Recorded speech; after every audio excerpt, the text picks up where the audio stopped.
How's it going, gang? It's a Final Render here, and welcome to another exciting Fallout 76 news video.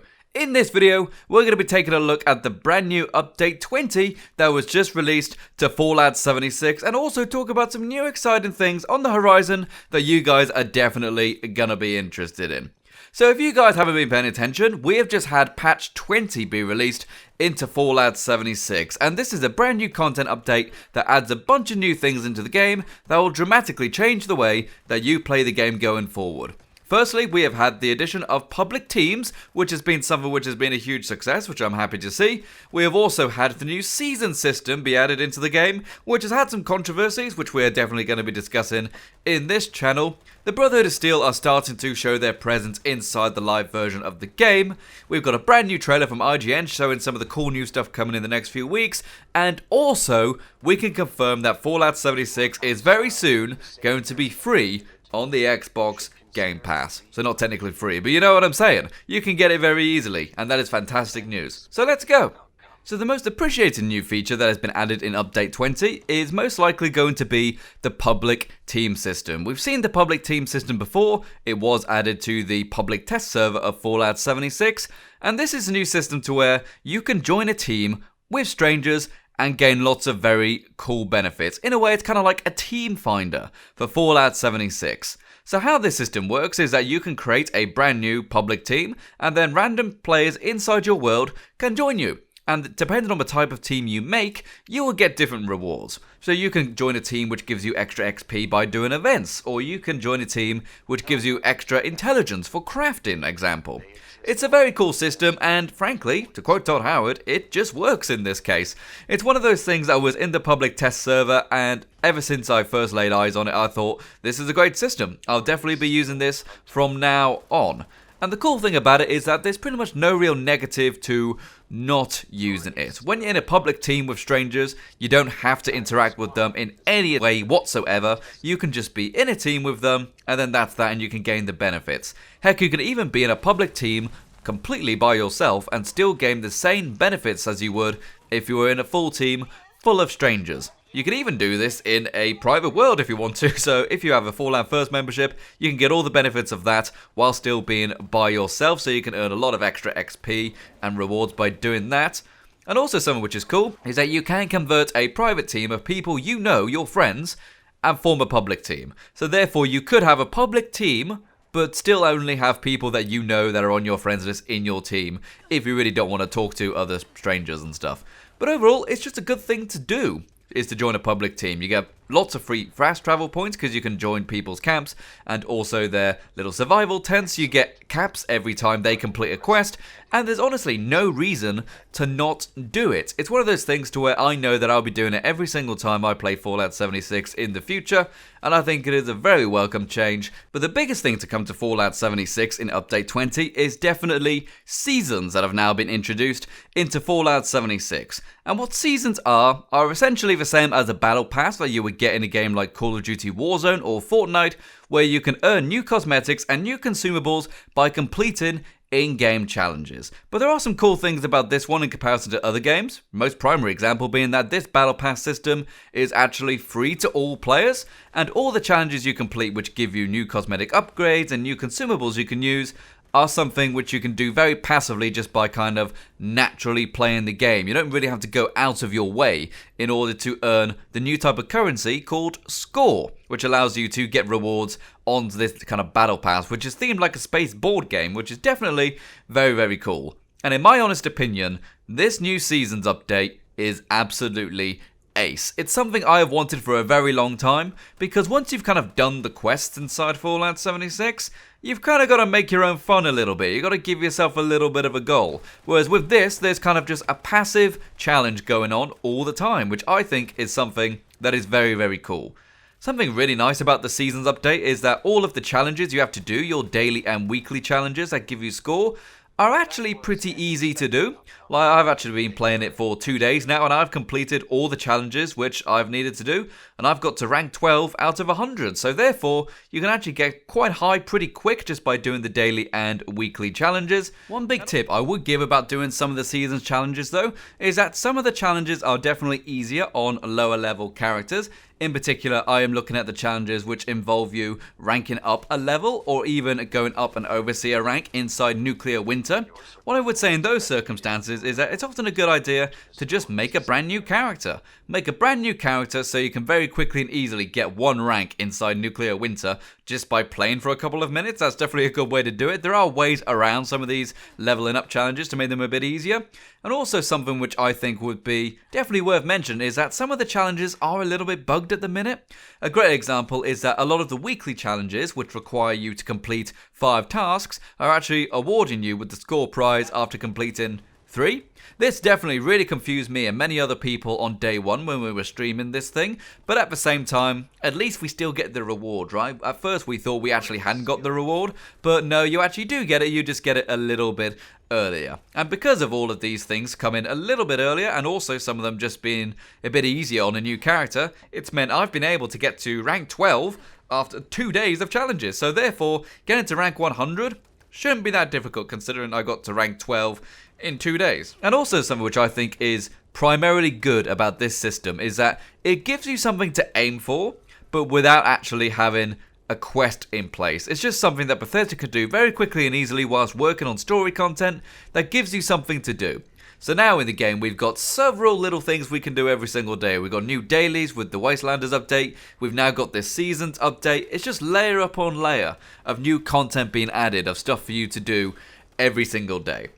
And something which is actually a bit controversial about this entire season system is that many people are complaining that it is too long, essentially, and that they'll be unable to get to maximum rank of 100. And there are some things I want to say about this. The first thing to mention is that this season is meant to last roughly 10 weeks. Bethesda actually haven't been specific as to when this season will end and when you'll no longer be able to complete these challenges anymore, but they've estimated approximately 10 weeks. And the simple fact of the matter is some people are saying that even if you do all the daily challenges and all the weekly challenges, you will not have enough to progress. And this is a problem because you actually can use atoms, the in-game currency, to get yourself higher on the rank board. So many people are suspecting that the actual board has been designed to not be in the player's favour and force the player to spend atoms on it. However, this actually isn't true. It is totally possible to get to rank 100, especially considering that you actually do have ways to get infinitely repeatable XP. I'm not actually going to go too much into the maths on it because lots of people claim to have done the maths and actually haven't been correct. Although, my good friend of the channel, NoRespawns, has actually just done a video talking about all the maths behind it and proves it is definitely possible to get to rank 100 without ever spending any atoms. Not only that, but the actual board game does give you atoms, so if you wanted to use those in the challenge, you could anyway. So whilst I can understand people being angry about it being a bit of a grind, the simple fact of the matter is, a lot of it just isn't true. So therefore, make sure you actually do the maths yourself or look at some other people who can prove the maths yourself, and then you should actually know that it is possible to do all 100 ranks. And also something which I think is really important to mention about this season is that this season isn't a quest or a mission. It's not something that you have to complete. It's just something kind of passively on in the background that will give people who want to do it some cool cosmetics and give people who don't necessarily have the time to do all of it still something to do in that time. And whilst I can definitely understand that this season is definitely catered towards the more hardcore players rather than casual players are very unlikely to complete this scoreboard to the max, and also casual players are very unlikely to spend atoms to get to the end, which is fine. The whole point of the season is that it encourages people to do fun challenges and do them together in order to have fun. And also the system is designed in a way to where even casual players can earn some cool rewards rather than hardcore players who just earn everything by themselves all the time. So therefore, casual players get stuff, hardcore players get stuff, and overall everybody just enjoys doing things together. And when they're playing every single day together, they are also doing things that they wouldn't normally do and are having more fun with the small amount of time they can play every day together.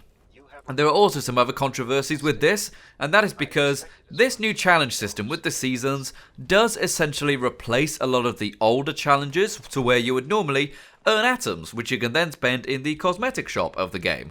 However, one thing which people are quick to point out is that you actually get less atoms by completing this entire board than you would be by doing the challenges. but if I'm entirely honest, I guarantee most players probably don't complete the challenges to get their atoms, really, for the most part. And also, one thing which I think people haven't really noticed is that Bethesda have added a bunch of new atom challenges to the game, to where you can get very high amounts of atoms for doing basic tasks like killing 76 of creatures, etc. They've added a bunch more challenges for you to go and earn atoms that way. So if your primary way to get atoms was by doing challenges, a bunch of new ones have been added for you to go ahead and do, as well as still doing this new season system, which does reward atoms, currencies, and a bunch of new cosmetic upgrades that you can get.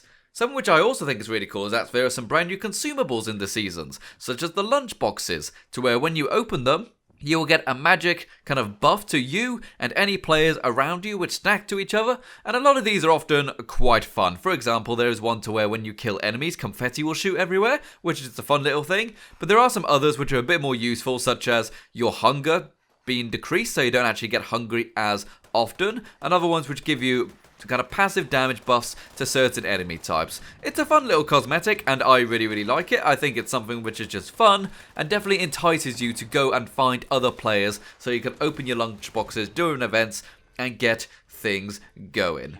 And also, one thing which I really want to mention about the seasons is that there are some things in there which are definitely very cool, but there is one thing which many people have been looking forward to for a very long time. Many people in the chat already know what I'm talking about, and that is, of course, the ammo converter machine, which can be unlocked at rank 4 of the season system. I don't really want to harp on this too much because it is something that has been said a lot, but frankly, the ammo converter machine is a bit of a mess. The ammo converter machine is just simply a way to where you can convert ammo you have too many types of and then turn them into bullets that you actually want to use. For example, I had nearly 2,000 rounds of 44 rounds, but I actually never used them, so I wanted to convert it into something useful, like 50 caliber.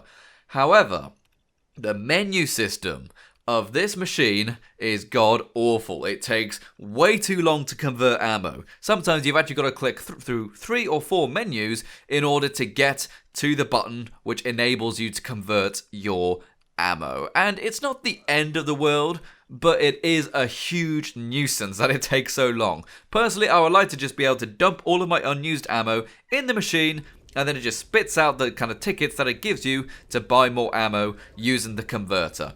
I've been thinking about why it may be this way, and honestly, I think it may be because they don't want to possibly make a new type of container, which could, in theory, then lead to people attempting to abuse it and create duping methods of some kind. But then again, I'm not actually an engineer, a software engineer, so I can't be certain why it's designed this way, but what I would say is that Bethesda, you can do better than this menu system, you know? It's obnoxious to use. Many people are just now dropping their ammo. They've wanted an ammo converter for ages and ages so they can convert all their ammo, but after they've seen how long and annoying it is, they're just going to go and just drop their ammo instead because they realise the ammo converter wasn't worth waiting for. And there is something else about the ammo converter, and that is that it actually has a very poor exchange rate. But that being said, I totally expect that. And let's be realistic, if it's ammo which you are converting because you never use that ammo, then it doesn't matter if it's got a poor exchange rate because you're not actually benefiting by having that older ammo. It's just sitting in your stash. So therefore, the exchange rate, whilst it would be nicer if it was higher, it's really not the end of the world, and some things have a much higher exchange rate than others. 50 cal is actually pretty good in it, but things like 308 are absolutely terrible, or 2mm EC rounds are absolutely terrible value. So, you know, it could adjust the balances a little bit there. And something else which I think is important to mention about the ammo machine is that the ammo machine was not in the public test server, because they couldn't actually introduce the season system into the public test server. But Bethesda, find a way to get systems like this into the public test server. You owe it to yourself to find a way to get in the public test server. Players would have told you straight away that this ammo converter is absolutely no good and people are going to hate it. And I totally agree with that statement. This could be something which could be reworked weeks ago, but instead we got this ammo converter now, which everybody simply hates. Within about 5 to 10 seconds, I immediately disliked using this ammo machine, and to tell you the truth, I'll probably grind through it anyway, just because, a bit of a hypocrite I know, but simply because I still want the ammo, but I know that it's not something that most players would want to do, essentially. So overall, I would say that the Seasons update, which has been added to update 20, is absolutely fantastic in my opinion. It has incentivized me to do a lot of stuff that I wouldn't normally do, and my in-game character is richer for it. My in-game character went from level 0 of the season system up to rank 12 in 2 days, so there is 100 levels and I got to rank 12 in 2 days, which is pretty darn awesome. And also I've gained several levels, and I've even done so many cool things I wouldn't normally have done. Because of the new public team system, which gives XP for doing events, and the new challenges to earn score which involve events, yesterday I actually earned something like 38 gold bullion treasury notes just by doing events, because everybody was getting involved and they were awesome events. Project Paradise was full. Radiation Rumble had something like 11 people in it, and it was really cool to see so many players all actually playing the game and doing challenges together. And something which I think is really important to know about the seasons is that the seasons mode and the new challenges incentivize you to log in every single day. And the cool thing about that is that players are being rewarded now with cosmetic upgrades and score for playing, rather than prioritizing spending atoms essentially. Bethesda could have easily made these cosmetic upgrades and just told players, if you want it, you've got to give us money. But no, instead, Bethesda are realizing that players just playing the game and enjoying the game is worth more than getting people to just simply buy atoms every now and then in order to get currencies. But honestly, I think the coolest thing about this update as well is just the fact that players are all logging in every day and joining teams and being much more active in the world. And it's something which I absolutely love to see. Wastelanders added much more interaction with other players, even just kind of passively, and now this is doing the same. There's now layer upon layer of new content being added, which is definitely helping the game, and logging in every day is definitely the thing to incentivize more than simply spending atoms in the atomic shop. Another cool thing that was released yesterday was a brand new trailer for the introducing seasons of content. So this brand new trailer was originally released as part of the IGN Games Days, which was kind of an online way to replace things like E3, which obviously haven't happened this year. And this new trailer shows off some of the cool things that are being introduced in this first third of the year, including the season system, which we have just got, but it also includes a lot of the stuff that we have seen from the public test server, such as the event A Colossal Problem, but it also shows some of the cool cosmetics we can get in the season system, kind of in action. You know, we can see some of the actual power armor suits walking around, and also we get some cool things which I think a lot of people haven't really picked up on. One cool thing which I noticed is that throughout this trailer, the sky appears to be almost nuclear every single location. And one thing which I think that may signify is that may be a little indication about what we are getting with the new bombs drop event, which is coming in the next season of content. Now, I don't know if there's any truth to that, but it does seem definitely a bit odd that the sky is a different color. It's definitely not sunset or dawn, so I think it's kind of an indicator as to what the bombs drop event may be. Maybe the map is just a little bit more radioactive during that entire season, which I think honestly is very cool. But that being said though, a lot of the stuff in this trailer is stuff we've already seen, because a lot of it was in the public test server at the same time. But one thing it does show that people haven't seen on the live servers is, of course, the return of the Brotherhood of Steel. We already know that part of Season 2 and Season 3 of this year's worth of content is going to be around the Brotherhood of Steel. Firstly, about establishing a base for the Brotherhood to use, and then in the third part of the year, the Brotherhood actually returning.